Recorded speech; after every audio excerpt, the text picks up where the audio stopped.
So fasting could be either for being part of a community. It could either be part of you're doing it for your soul, meaning what does that mean? First of all, you have to even believe in that. I mean, not everybody maybe even believes. That's a whole other discussion. You see, this whole concept of doing tshuva or repentance or fasting to better ourselves because we're concerned about our chelek in the olam haba, place in the world to come, is an interesting idea. I think that religion as a whole, I mean, generally speaking, we go into a lot of things thinking that, oh, I better do mitzvot because it'll help us be in the next world, I don't know if that's such a good reason. I think that really we should just be doing it because we're Jewish. We're told that we're Jewish. That's what we're supposed to do. If not, we would have been Catholic. If we were Catholic, we would do what the Catholics do. We're Jewish. I like being, you know what? I think whatever it is that you're used to is what you like.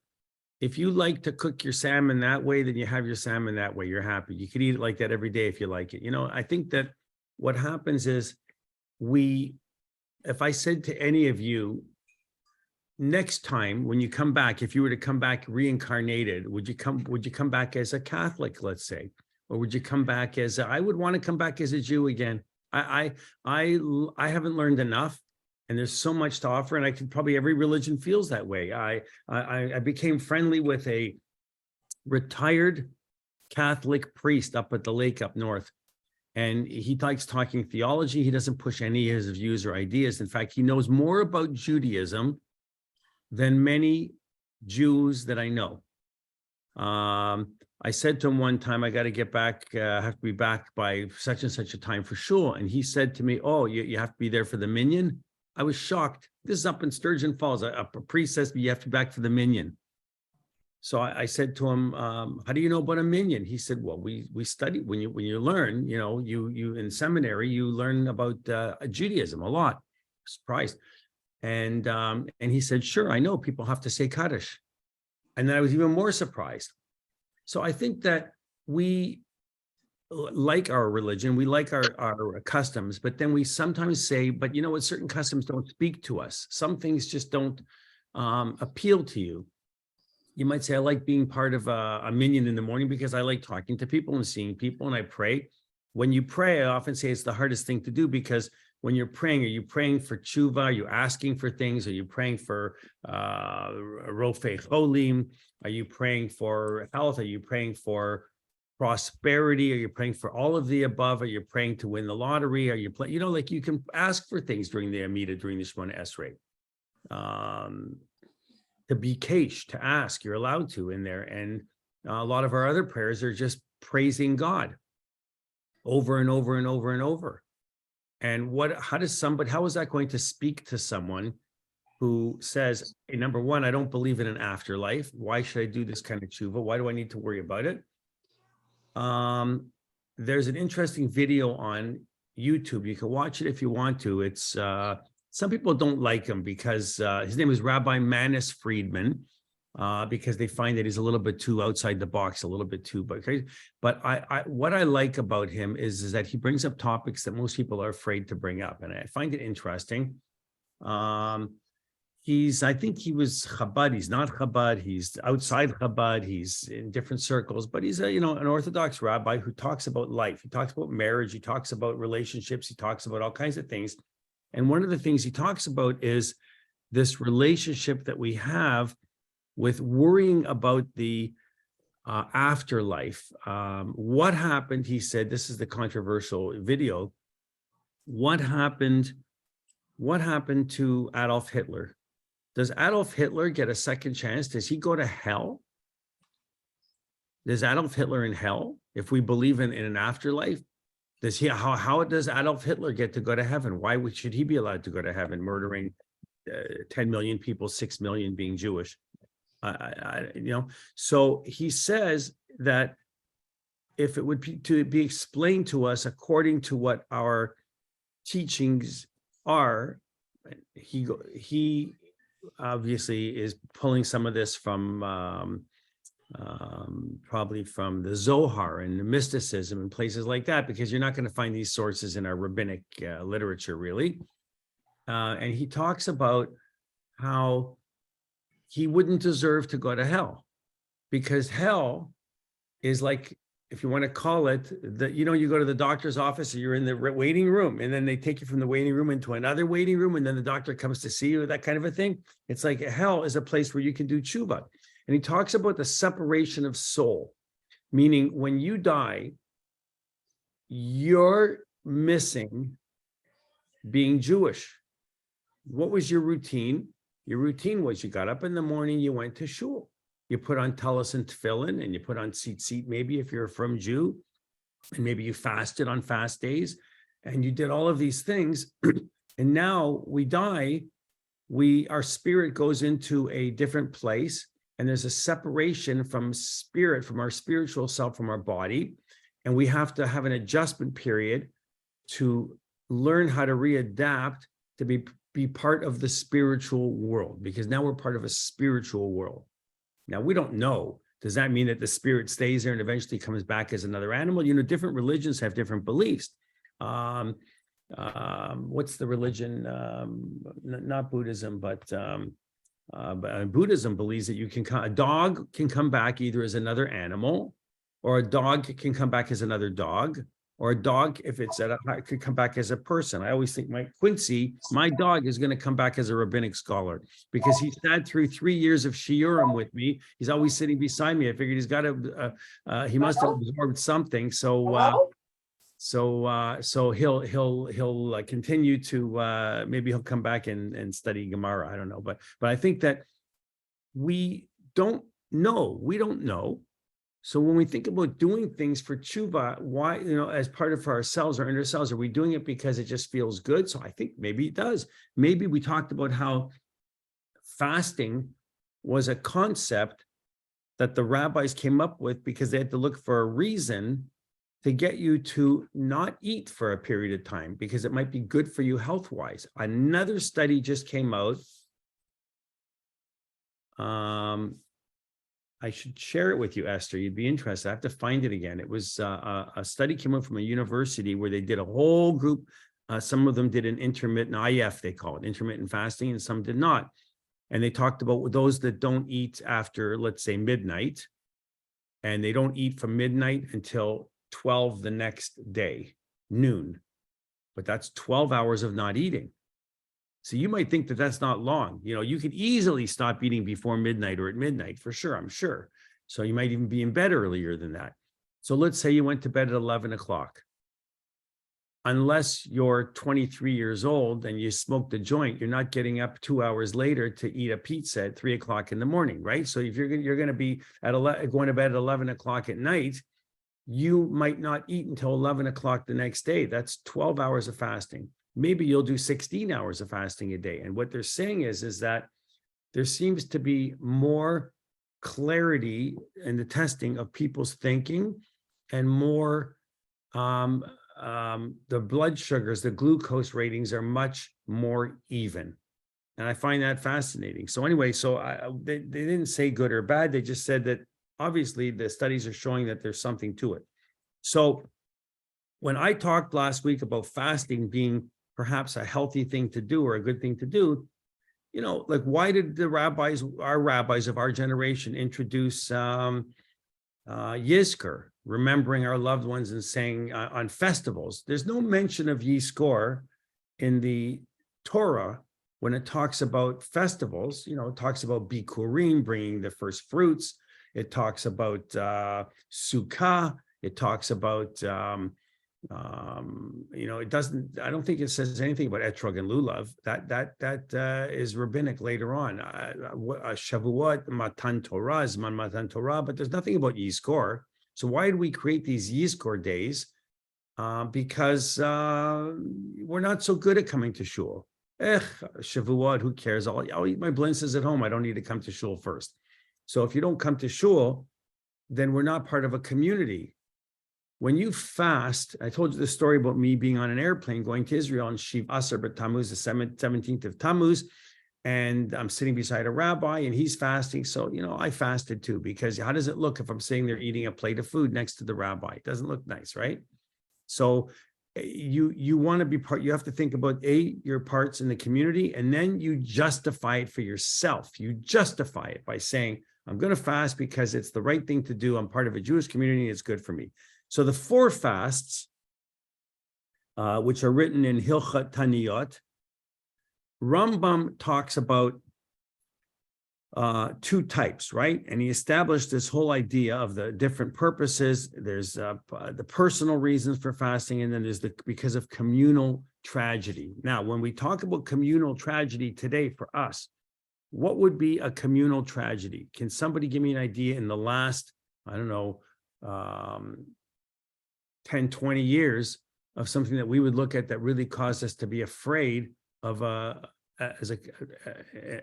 in a communal tragedy? Okay, certainly I think the Pittsburgh shooting was a Jewish targeted shooting. So we made it part of our community. We said everybody should come to shul, and everybody ran to shul that Shabbat in solidarity with the Jews in Pittsburgh, which means that we identified more than our community. Not only the people in Pittsburgh went to shul, but the people in Toronto and Montreal and Calgary and wherever it is, they all went to shul also. And it seemed to bridge Orthodox, Reform, conservative, traditional conservative, Reconstructionist. There was no boundary all of a sudden in terms of how we practice. Everybody should come. Everybody should be part of that community, the Jewish community. Now, certainly, I'm sure that if you went to Temple Sinai or Holy Blossom, they're not thinking in terms of fast days. They're probably not observing that or not following that. But we're a little bit more traditional that way, and we don't serve breakfast in our shul on fast days in shul. There are conservative shuls that do serve breakfast on fast days. For many decades with Rabbi Shields at Adath Israel, they would serve breakfast back then on fast days at Adath Israel, because he said, I'm not going to tell people to fast. You want to fast? That's on you to fast. Don't come to the breakfast. Go home and you're fasting. But I'm not going to make people fast. Maybe somebody wants to have breakfast. They don't fast that day. They're not going to serve food on Tisha B'Av, and they're not going to serve a breakfast on Yom Kippur. But on Shivas or Bet Tammuz, the fast of Tevet, Som Gedalia, those days they would have breakfast. And Rabbi Schein told me that Rabbi Pappenheim used to joke after the morning minyan. He would say, today's the day where we go home to eat breakfast. You know what I mean? In other words, you're not having it here, you go home to have breakfast. And I always thought that was funny. Not that he did. What he's saying is that for everybody else who's not going to fast, and many shuls read Torah reading at Mincha in the afternoon for fast days. We don't read Torah reading in the afternoon for fast days. Why don't we read it? Because you're supposed to have at least 6 people in the minyan that are fasting. And we don't want to say to people, are you fasting? Now, if you coordinate, and I said, okay, I'll fast, Esther will fast, Alex will fast, Ava will fast, Jerry will fast, whoever it is, and we have 6 people, then we can do it on a trust basis. If you say you're fasting, I have to believe you and trust you, So that's it. We don't want to ask people, have you fasted? It's embarrassing. It's not nice. Maybe somebody has a reason they don't want to fast. They don't fast because it gives them a headache. It makes them makes them feel unwell. Maybe because of their glucose, maybe because they're diabetic. They have all kinds of reasons for not fasting. And maybe they don't want to share those reasons. It's nobody's business. Maybe they don't want to fast because it doesn't speak to them. It means nothing. Or they just like having a chocolate bar at 3:00 in the afternoon. But whatever the reason is, they might have their own reasons for not fasting. But in addition, Rambam did agree with the concept, and he said this, Ramban, he said that this drasha may be instructing us that included in the service of God is that we should learn Torah and pray to him, meaning God, in times of crisis, and your eyes and hearts should be towards him alone, like the eyes of slaves to their masters. And this is similar to when the Torah writes, quote, In the Torah, it says, and when you go to war in your land against the adversary that oppresses you, then you shall sound an alarm with the trumpets, and you shall be remembered before the Lord your God, and you shall be saved from your enemies. And then Ramban says, and it is a mitzvah to respond to every crisis which the community will face by crying out to him in prayer. Now, that one sentence is a sentence that speaks to me today, okay? And it is a mitzvah to respond to every crisis which the community will face. That's why I thought of that Pittsburgh event. So it was a mitzvah.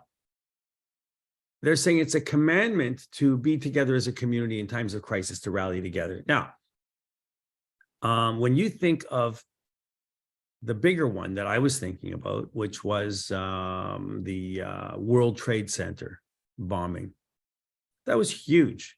I don't know, thousands of people died, and then thousands of people were affected because of all of the inhalations of all the pollutants and all of the asbestos in the buildings and all the contaminants. And firemen later died because of mesothelioma, and all kinds of different things happened. There was a negative effect, almost like chas v'shalom, when a nuclear bomb went off, the repercussions go on for generations, for decades, and affects everyone. Now, when the World Trade Center event happened, I don't remember, did everybody come running to shul? Maybe we did because you prayed. I was terrified. I thought, if they can do that, if that can happen in New York, then we're all just sitting ducks. We're all just targets for anything that could happen at any time. That, to me, that was one of the most scary times in my life. The vision, the seeing, the visual of those airplanes driving into those buildings, flying into those buildings, into the World Trade Center. And if any of you have ever been in the World Trade Center, I was in the World Trade Center a few weeks before the bombing. So what was I doing there? I went to I was in the New York subway. When I go to New York, I take the subway everywhere. That's how New York, if you're a New Yorker, you use the subway.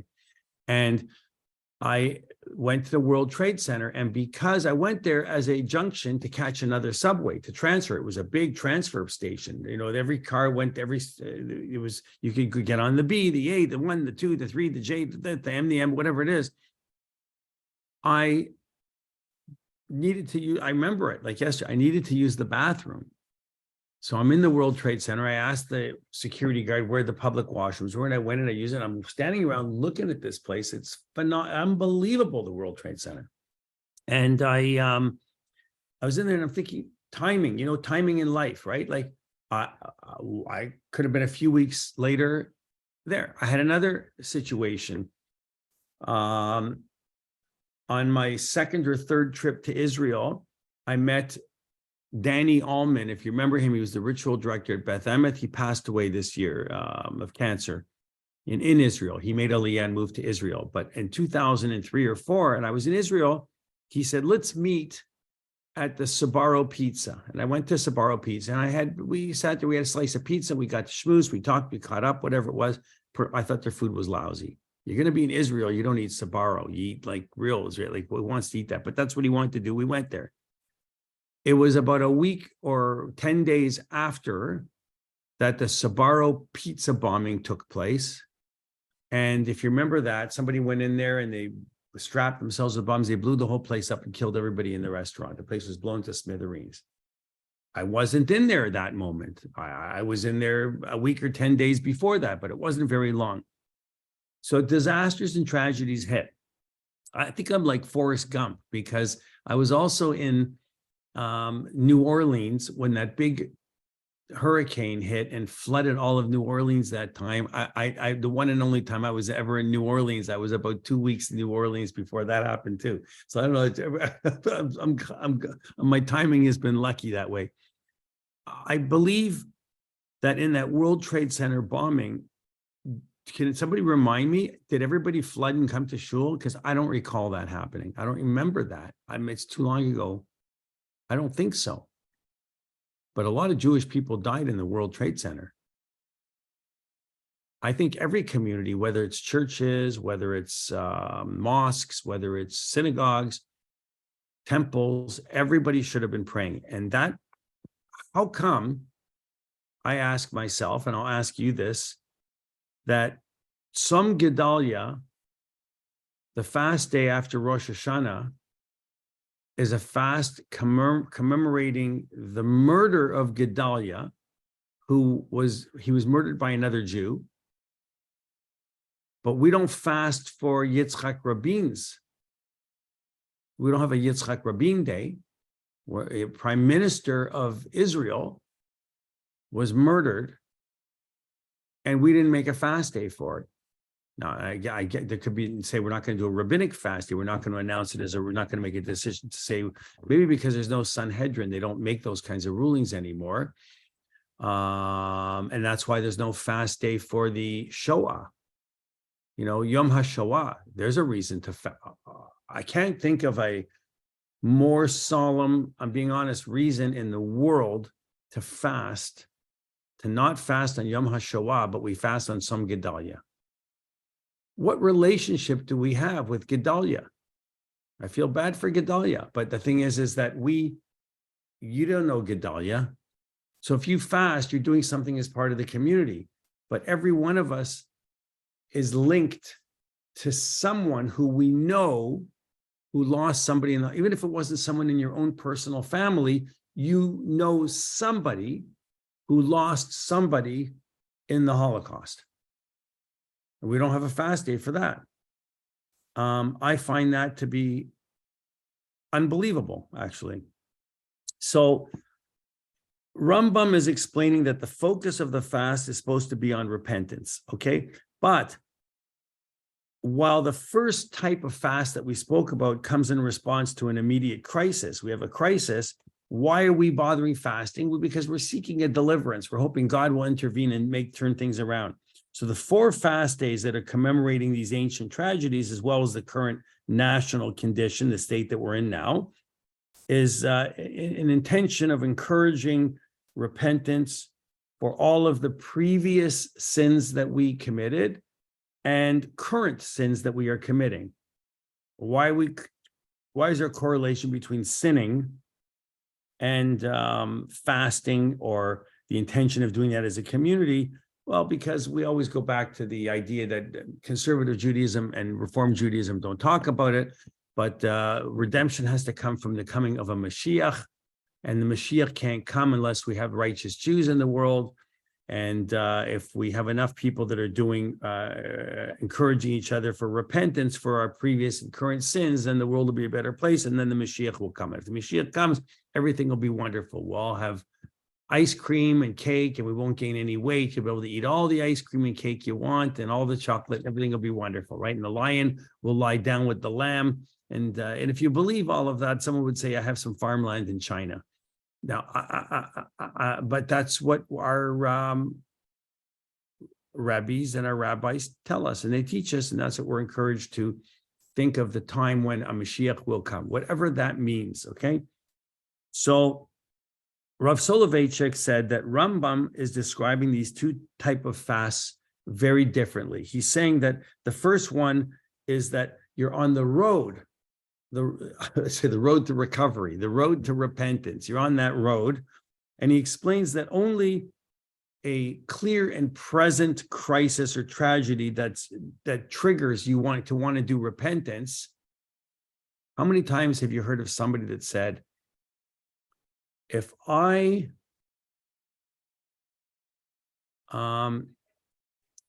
survive this, I will do this. And then maybe they don't do it, but you hopefully do it.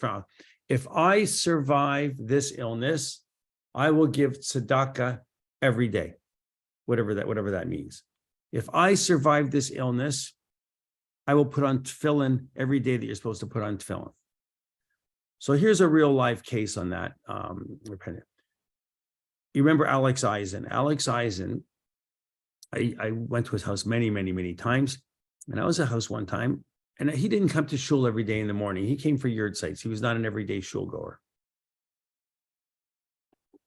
And I'm in a side room, and I see his tefillin are laying out like he didn't wrap them up yet. I said, you put on tefillin every day? Because they were sitting there. He said, yes, I put on tefillin every day. I was surprised because a lot of people don't put on tefillin every day. And I was frankly a little bit surprised. Why? I don't know. I shouldn't be surprised, but I was. And he started to tell me the story that when he was in I don't know if it was a work camp or a camp, one of the places that he was during the Shoah, he actually worked in one of the factories for Oskar Schindler for a while. So when he was in one of the doing leather work, he did leather, I think it was leather work that he did, or metal work. He said, if I survive this, because he weighed nothing, he was so skinny at that time, he said, I will put on tefillin every day. He put on tefillin every day. He did it. He kept it up, but he questioned his belief in God. He, all the time, the whole time he came to shul, he'd sit there in shul and he said, like, do I really believe in this? Can I really believe this? It's watching people dying in the Holocaust and starving to death, and children being bashed and murdered, and husbands being separated from wives, and the wives being sent to jail. Like, how can you believe in God? And why should I want to do repentance to a God who will allow this to happen? And the answer is that I see on the Frum sites, when I see all these chats, is how can that happen? How can you believe? It comes down to the same answer. It's not for us to ask. You can ask, but or not be happy with God's decisions or God allowing something to happen. Man has free will. We have free will, and we are allowed to take a path. So it's explained by our rabbis that if you take the path of evil, you will be fanned. By the way, Rabbi Bendat Appel spoke about this. He alluded to this in one of his sentences in one of his talks. And I approached him on it because I said to him, he didn't use this terminology, but I'm using this terminology. God will fan the flame in whatever direction you take. If you're like a malach hamavis, and you're a bad person, and you're an evil person, and you're going down an evil path, it's up to you to find a better path and make a fork in the road and change your ways. Because if you're going in that direction, God can help you going in that direction. Oh, you want to go in that direction? Go ahead. All the angels, the bad angels around that are in there floating around in the air, will push you and fan you in that direction, down that evil path, and you'll become even more evil. When you think about how people can do such bad things, you could say, well, they have an illness or they have a sickness, but they're being pushed to do worse and worse and worse. Unless they make a decision, they wake up, they have an awakening, and they take a fork in the road and they say, I have to change my life. And they actually make a change. What is that called when they make that change? It's called tshuva. That's what you're supposed to try and do every year before, in a Aseret Yemei Tshuva during those 10 days. It's an opportunity for you to think about it. You don't have to wait until that time. But when we hear the shofar and we hear it, we're supposed to tremble, and we have Yom Kippur, Yom Hadin, the day of judgment, where we're being judged for the past year. It makes you think, maybe I better make some changes this year. I don't want to do like I did last year. I'm going to change my ways. It's an opportunity to change your focus on how you're going to do things to improve, but you have to be serious and really want it. If you don't want to make changes, you don't make changes, and many people don't, and that's why they end up in causing these tragedies for which we are fasting for. So, the 4 fasts, in response to the question regarding the Jewish people's transition from the exile period, being sent out to what we call the return to Zion, the return to Zion, and the building of the whole second temple, is relating to the prophet Zechariah. Now, what happens is Zechariah mentions 4 fasts that commemorate the events that are leading and following the destruction of the first Beit HaMikdash. So the fast of the 4th month, the fast of the 5th, the fast of the 7th, and the fast of the 10th. So it quotes that in Zechariah, and Tosefta takes a look at exactly what these events mean. Now, when I say Tosefta, that's different than Tosafot. So Tosafot means it comes from the word, if you think of an aliyah, an extra aliyah, when we give away, we say those are hosafot, right? So that means that they're disputes that are added in, they're additions to Rashi's commentary in the Talmud, for instance. Those are additional things. But if you're talking about Tosafot, then you're talking about also additions, but you're talking about commentaries in the Talmud as opposed to Tosefta, which is an actual column. So Tosafot, meaning additions, are not necessarily agreed to by all the rabbis that speak. Like the original Talmud is called the Vilna Talmud. It has a lot of commentaries in the back that you won't see in the Talmuds that we have today. So we look at a Talmud, we're looking at a Koran Talmud, or we're looking at the Schottenstein Art Scroll Talmud, one of these Talmuds.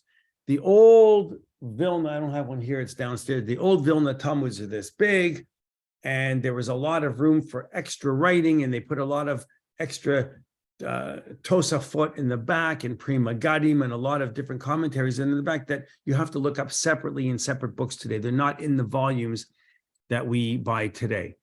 But these Tosafot that are alongside are either looked at and regarded as opinions that are important, or they're sometimes disputed as being not so important. But nevertheless, they're not ignored. So when you see an opinion, you can't just choose an opinion and say, oh, that's a good opinion. I like that. I'll follow that. You got to look at the other opinions and what did the rabbis follow? You know, it's like, just because I have a book here in front of me and I'm looking at the Shulchan Aruch day and night all the time, because that's what I have to learn. You know, you have all these opinions. We always start off by looking at opinion by the Mechaber, and you read it, and you learn it, and you study it, and there it is, and you see what he says. The rabbi teaches us. Let's see what he says on the inside. Inside meaning what he writes. And he writes it, and you go, oh, good, I found it. That's good. Now I know what to follow. Not so fast. Now there's an argument. The Shach and the Taz. The Shach is in favor of what the Ramah is following, Isserlis, and the Taz is, the Turei Zahav is following the Mechaber. Now those two are arguing. So the two outside columns are arguing. Bottom line is, we usually, not always follow the opinion when it comes to Psak Halacha. What we follow is the reasoning of the Ramah, which is known as Isserlis. But that's when it comes to the actual laws. So if we look up a Mishnah Brura book, you take a book, a Mishnah has 50 different opinions on every law. You can't take the most obscure opinion and say, I like that, because it doesn't necessarily, it'll say in small print, nobody wants to read the small print. It says in small print, this is not generally followed. If you're lucky to have an English copy, in the Hebrew copies, it says, this is not what we follow. Can you really pick that and say, I'm going to follow the one that is not followed just because some rabbi wrote it? Not really. So it says that the rabbis said at that time of when the Tosefta was being put out, which is, by the way, based on oral law. It's all oral law. It's all oral law that was shared because they were afraid that Judaism would be lost. So it's all part added in additions to the Talmud. All right. So this is not, these are, you know, the rabbis had to sit around now and say, what do you remember, Alex? Tell me something you remember. And Alex says, I remember there's a bracha that says, when you eat an apple or a fruit, it says Borei Priya Eitz. So we should write that down. Okay, Borei Priya Eitz. And Esther says, yeah, but I remember that if you're drinking scotch, you're supposed to say Shakol Ni'abid Varo. And then the rabbis arguing, they go, yeah, but Shakol could be also for water, not just scotch. Oh, you're right. No, just a minute. Water's special. Maybe we should have a special bracha. No, we're not going to. And they start discussing, and then they write these traditions down, and then they come from the Talmud to Shulchan Aruch, which is what we follow. So everybody offered an opinion. These rabbis not just discussed and argued, but they had to come up with in their heads what was there. What did they remember that they learned in yeshivot that they could share so they could be transcribed and written down. And that's why there's a lot of insults in the Talmud, because they didn't agree with each other. So it was never meant for us. And they would say things that weren't so nice to each other sometimes, because they never meant it for us. They meant that we should only learn the laws, not the arguments. It's all there for us. All the mishigas and all the craziness is in the Talmud if you study Daf Yomi. But what they're saying is that the fourth month and the fifth and the seventh and the fast of the 10th, which would be the right, when you're talking about the different fasts at the different months, shall be joy and gladness for the house of Judah, cheerful seasons, and therefore love, truth, and peace. I don't. What's so joyful and gladness about fasting? Now I don't mind fasting, but if you would have said to me 2 years ago or 3 years ago, I was miserable fasting. I looked at every fast as a miserable experience. I got to fast, I'm going to have a headache. I'm going to fast, I got to better drink water beforehand. I'm going to fast, I better fill my stomach up with pasta. I got to fast, I looked at every fast as a preparation of a mindset that I've got to wrap my head around, that I can't have something. If you train yourself not to have something for a certain period of time, fasting doesn't become as big a deal. It just means extending it. Am I right, Esther? Now, I have a question about that, because I can fast for days without a problem, but what makes that different from Yom Kippur, when I should have difficulty fasting? Why should you have difficulty? Well, I've heard it said that Me too. should not be easy. Right, but who said it? We don't know. Right, well, me neither. So I'm the same with you. I'm not disagreeing with you. I'm asking the question because I agree with you. That's what we're brought up and taught. But listen to this statement here. The rabbis expounded that it states, and I'll just go on to the last sentence, that the fast of the 10th shall be joy and gladness for the house of Judah in cheerful seasons, therefore love, truth, and peace. Now it says, the fast of the fourth month refers to the 7th of Tammuz, the 17th, I apologize, the 17th of Tammuz, as Shiva Asar Tammuz, when the wall of the city, so we're talking about the wall of the city of Jerusalem was breached. We always hear about the breaching of the wall. And I always think, big deal, they breached the wall. They were coming to attack. I'm going to fast because they're attacking. Yes. When the Saudis, do we blame the Saudis? Who do we blame for the World Trade Center? I don't know. When the bad people bombed the World Trade Center, we were terrified. I was terrified here in Toronto. I wasn't living in New York, and I was terrified. I think a lot of people were scared. This could be World War III.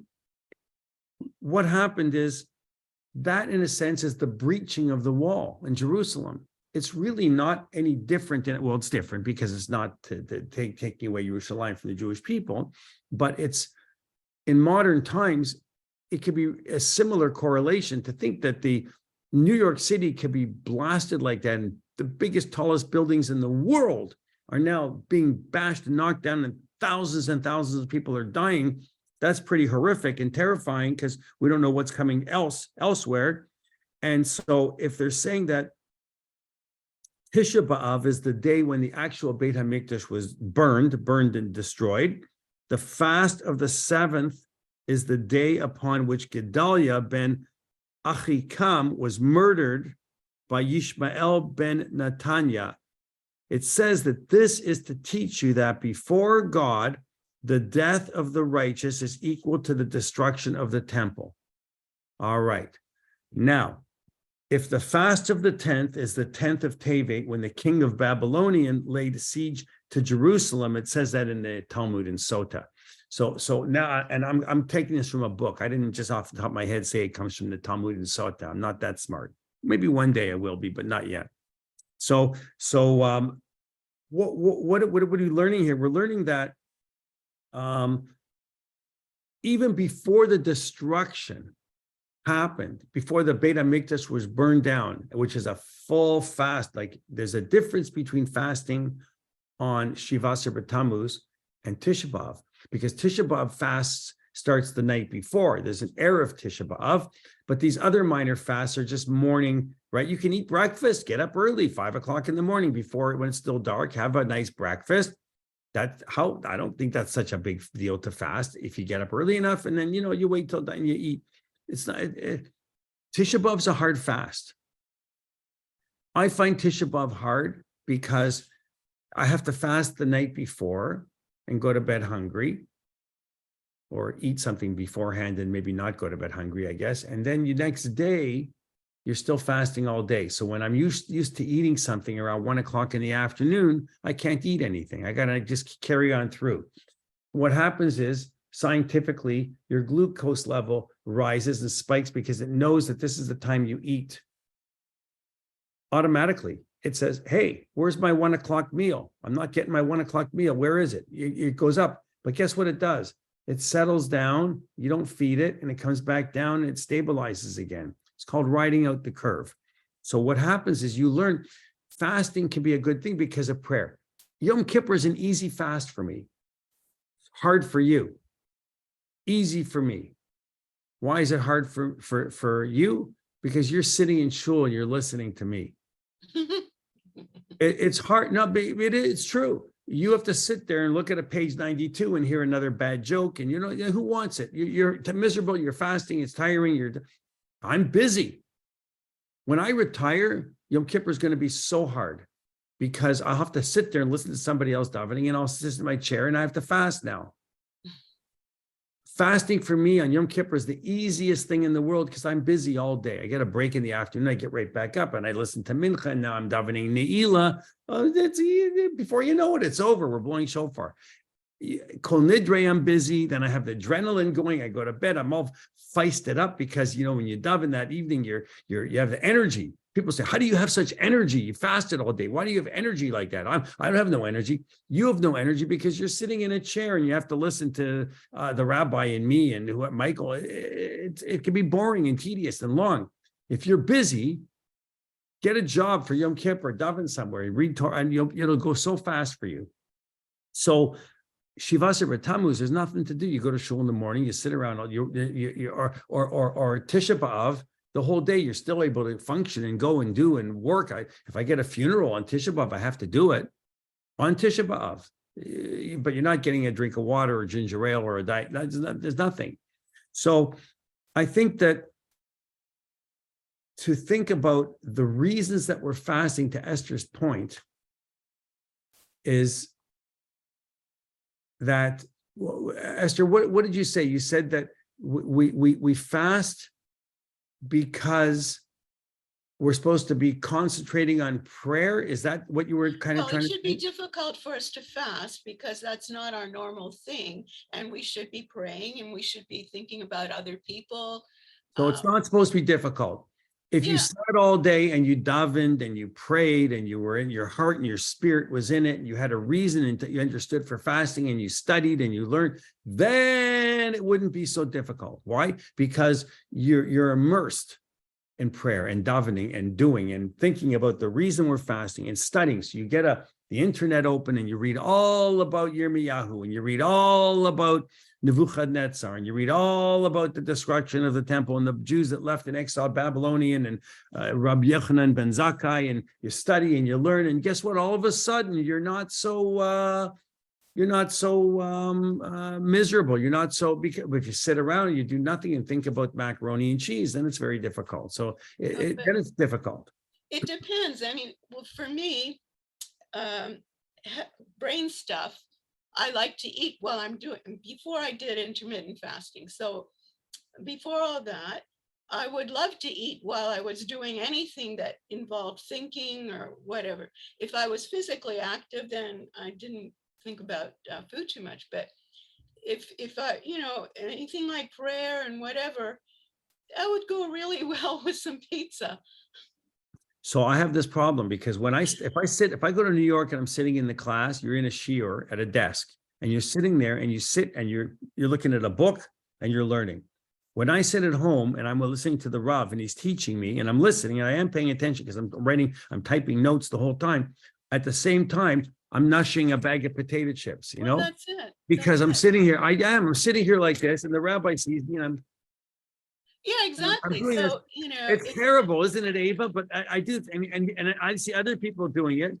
And even in the yeshiva, when I was there, they had rugalach at the back and tea. So the class could be 2 hours. So you're sitting there, people got up in the middle of the class, they went back, they got a rugalach, a glass of tea, they're sitting there listening to the lecture and they're writing notes. But you can do that. But I didn't do that when I was there. I didn't grab rugalach. I thought it was disrespectful. I thought it should be for after, not during. But people do, they take it during and they're sitting there. So I found it interesting. But according to the Tosefta, so the rabbis that compiled during the time of the Gemara, the fast of Asara B'Tevet, the 10th of Tevet, recalls the siege on the walls of Jerusalem by Nebuchadnezzar, who was the king of Babylon. And this is what the Torah says. Torah says this. And it came to pass in the 9th year of his reign, Nebuchadnezzar, in the 10th month, and in the 10th of that month, Nebuchadnezzar, king of Babylon, came, he and all of his army, against Jerusalem and encamped. They set up an encampment against Jerusalem and they built forts against it all around. That's in Malachim and Kings, okay? In this, and Kings too. Now, there's other Torah sources that also relate to that as well. So now we're supposed to be learning about that. If we don't learn about what happened in that time in the encampments of Nebuchadnezzar, it doesn't speak to you. There is absolutely no reason. And that's why when I see people coming to shul and they're sitting there like this, whether it's Shabbat or Yontif, they don't even know how much the Siddur weighs because they've never picked it up to see. They don't know because they don't want to open it. There's lots of, forget about prayer. You know what I say to people? Why didn't you bring a novel? Like if you're going to sit in shul at a bar mitzvah or something like that, you're not going to pick up the Siddur and participate. Bring a murder mystery. At least it'll be an interesting experience for you. You'll read Agatha Christie or something. I don't know. Read something. Like to just sit there with your arms folded, I'd be bored out of my mind. Sometimes I'm thinking about a thought of a Divrei Torah. So I open up a book in Michael's Read Torah. I'm reading something. I'm looking at another book that's outside, probably not respectful. I shouldn't do it, but I do. And I'll look at a different sefer and I'll be learning something or reading something related to either the Parsha or the Haftorah or something to do with halacha. But I'm not reading a comic book, you know what I mean, or a murder mystery. I'm actually reading something and I'm at least learning something. But make shul count, make it count, make the fast count by learning what the reason is, what the biblical sources are that are referring to the event that you're fasting for. And all of a sudden it becomes meaningful. There's a reason to fast. There's no reason to fast on some Gedalia. The joke is, why should I fast for Gedalia? What did Gedalia ever do for me? It's an old joke, but it's true. Like if you don't even know who he was and you don't know that what happened, then there's no reason. So we're going to look at a couple of things. We're going to say, why does the event of Asara B'Tevet even deserve, like why would the rabbis decree, why does it deserve to be commemorated by a communal fast day? Because we're doing something as part of a community. If you're going to fast on a Asara B'Tevet, other Jews are doing it. I guess I'm supposed to do it too.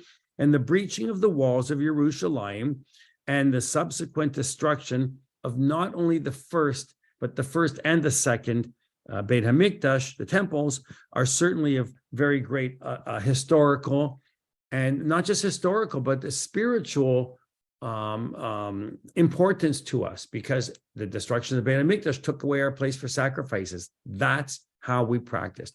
We don't understand it. We don't get it. Because we never did sacrifices in our time, in our lifetime. We've never experienced what that would be really like.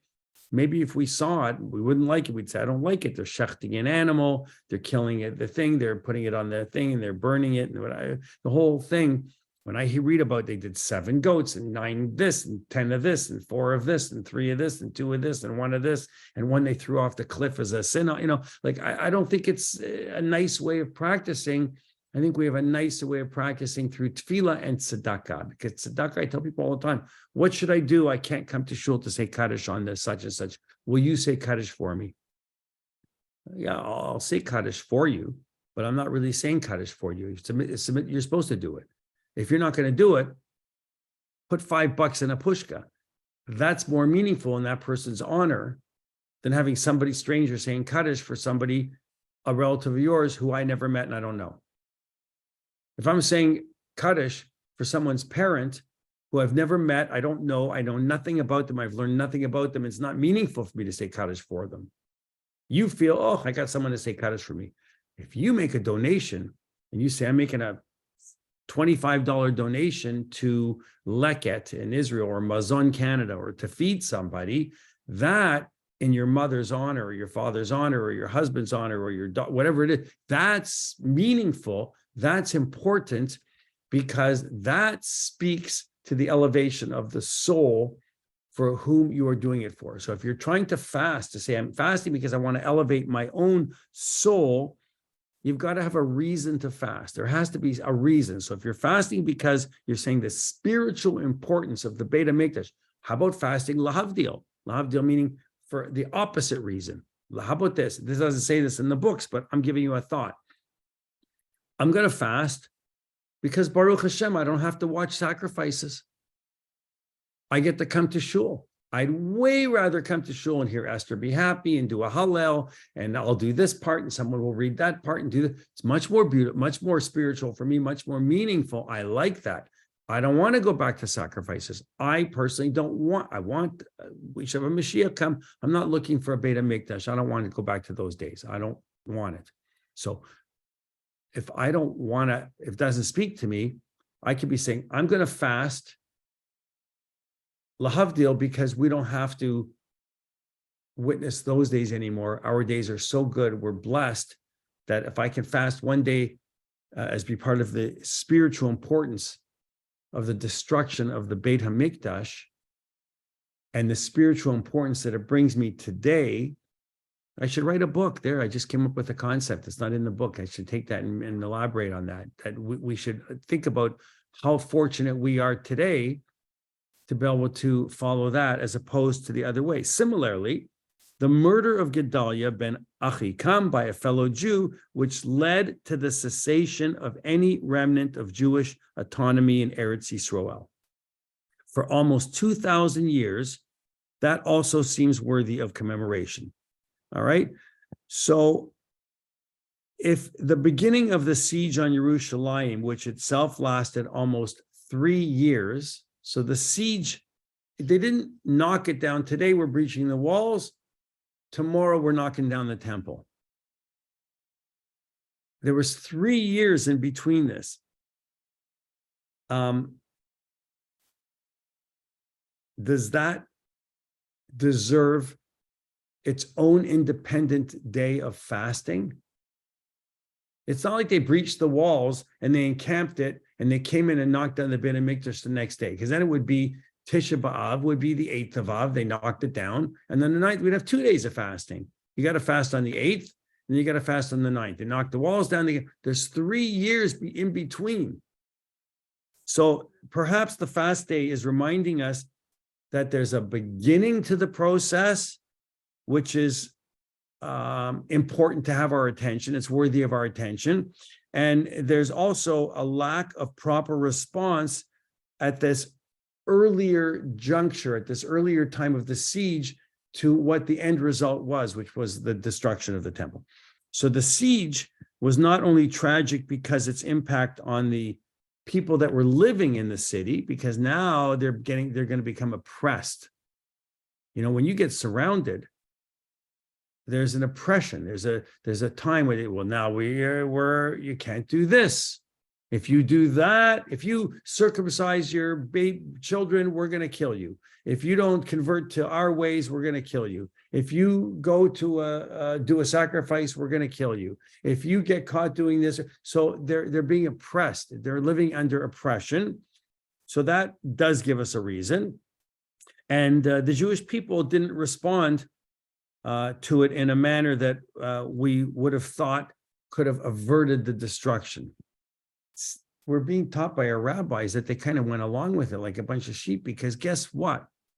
I always say this, we think if everybody was running around with a big long beard and a hat and they were all religious Jews running around. And now look at us today. We've got Reform Jews and we have Reconstructionist Jews and we have secular Jews.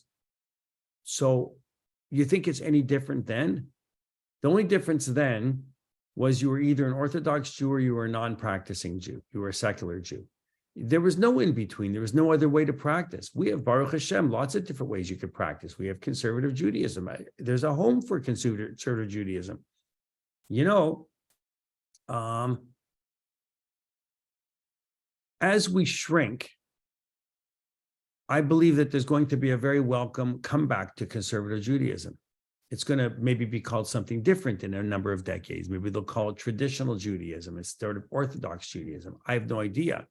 But there's going to be a comeback because the next future generations, we say they don't want anything to do with Judaism. That's not true. It's not necessarily true. I'm hearing this a lot in this next generation because I'm hearing I'm a cultural Jew.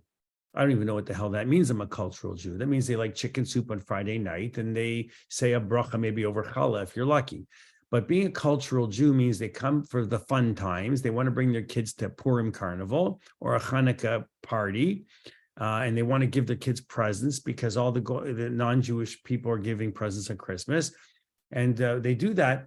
But what they're going to find out is it's very similar to what happened in the Protestant church, was when they took away all of the rituals, they realized it wasn't working and they had to bring back rituals. And they did bring back rituals. The Protestant church brought back Ash Wednesday, Palm Sunday, all these different things that were lacking. Just like Reform Judaism in the 1940s took away trup from Torah reading, they just read the Torah. Vayedaber Adonai Moshe Lemor, Tzavit B'nai Yisrael V'amarta Lehem Vasula, whatever it is, they read it. They didn't chant it because they said, what do we need to learn this cantillation for? And guess what? It was a flop. It didn't work. It didn't speak to people. So they brought back cantillation. And because it was a Germanic, Reform Judaism was Germanic, they brought back a Germanic cantillation written by Binder, who composed it. It sounds different than our cantillation. That's why when you go to Holy Blossom, Temple Sinai, Har Zion, you'll hear Mercha Tibcha, Mercha et Nachta, Mercha Tibcha, Mercha Sof Pasuk. Sof Pasuk. You don't hear da da da da da da da da da da da. They da da da da da. It's different endings, different because it's very Germanic. It's beautiful, actually. It's nice. We're just not used to it. But they brought back trop. They brought it back because it spoke to people. And I think that conservative Judaism, there is a home for it. There's a place for it. Not everybody's going to want to be in a Reform temple. Some people are going to say, you know what, I'm not Orthodox. I want to have a place where I can go and pray. And as the next generation wakes up and realizes that not everything is only about their children, that their kids walk on water, that they're going to be lacking something. They're going to be saying, hey, you know what? My kids haven't close to a bar mitzvah. I bet we better get a little more serious as the kids get closer. So I think maybe shuls will be smaller. Rabbi Shield wrote in the 1970s in one of his books that Jews are fascinated by a big edifice, that we want to have big buildings, these big Adath Israels and these big Beth Emes and these big shuls. Now we don't need such big shuls. We'll have smaller shuls, smaller buildings. I mean, that's what we're talking about, because it doesn't mean that you don't exist. It just means you exist differently. So why does the breach of that walls of Jerusalem require and deserve a fast day? Okay, because the Jews at that time had a false sense of security. Imagine if the world didn't pay attention during the World Trade Center bombing. They just said, it's a big deal. A few thousand people died. So they knocked the building down. Don't worry about it. That wasn't the attitude. You remember what the security happened at the airports? Do you remember lining up? All of a sudden, you could just go in an airplane. You went and you flew wherever you are. All of a sudden now, they're checking your shoes. They're checking your belt. They want to see what's under your hat. The world became a very much more secure place. We experienced things and we changed the world. At that time, when they had the siege in Jerusalem, the Jews could not even fathom the concept of the idea of that they surrounded us, they're oppressing us, we're always in suras, we had pogroms in Poland, this too will pass, gamze, yavor, everything, the Jews will always have trouble, it'll go away, they'll leave us alone and they'll see it's not working and they'll go away. During the Holocaust, a lot of Jews said, so the Germans, they'll fall down and they'll stop, and it didn't work that way. Here, the Jews couldn't imagine the Beit HaMikdash being destroyed. And they responded to the whole surrounding of Yerushalayim with shock and with astonishment.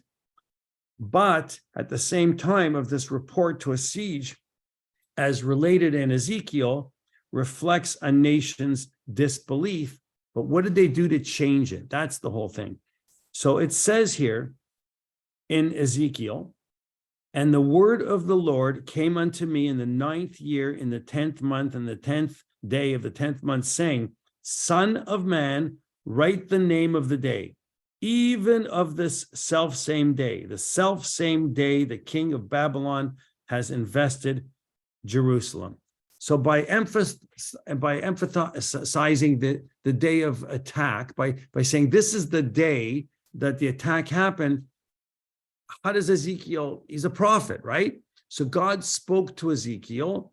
He spoke to him, and Ezekiel couldn't speak back to God. It became over one-way transfer. It was only Moshe that had that face-to-face back and forth. But he spoke to Ezekiel, and he said in a sense of surprise that the siege of Jerusalem began, and the name of the day of this same day is going to be this day. The fast of Asara B'Tevet, the 10th of Tevet, is to remind us of the false sense of security, both spiritual and physical, that took hold of the people prior to the destruction of the temple. Now, I'll stop there, and we'll continue with Asara B'Tevet next time. But what I want to say is, what festival, happy festival, also reminds us of our false sense of security, both spiritual and physical also? The Shalosh Regalim, the festivals. Certainly not. Which one? The Hanukkah? Like we celebrate happy. Excellent answer. Excellent answer, Adele, because you're right 100% about Hanukkah. It's biblical, though. It's not of the three festivals. So you're exactly on track by saying Hanukkah 100%, but the festival that I'm thinking about is Sukkot, because we dwell in a sukkah. And if you actually were to really do it, they're flimsy. I mean, some of them are built like buildings, but they're still not like your home, like your apartment, like your condo, like your house. They're flimsy, they're to the elements. You must see the sky. So if it rains, you're going to get rained on in it. Are you going to sleep in a sukkah that's raining? No, you go inside your house. But if you had to sleep in your sukkah when it's raining, you would have to wear a rain suit and a rain hat, and you'd be miserable. There's a frailty to a sukkah, but there's a frailty to ourselves. And when we dwell in that sukkah, we feel the frailty of all of the environment around us. And that is similar to what they were feeling at the time of the siege of Jerusalem leading up to Asara B'Tevet. All of the reasons, I'm trying to paint a picture of perhaps what was going on at that time, of the mindset of the people of Israel, and the mindset historically, and the mindset geographically, and the mindset religiously, because they weren't all such great Jews, religiously, that leads us up to wanting to even bother to fast. So that when Asara B'Tevet shows up next time and you decide, should I fast or shouldn't I fast, we'll bring meaning to it. So you'll say, I don't want to fast, but at least I understand why we do fast. And I really understand it. And that's what I'm hoping that we accomplish from this. Anyway, I'll be quiet, and we'll join together next week. Thank you. Thank you, Marshall. Thank you. Thank you. Have a nice day. You too. Too. Bye, everyone. Bye.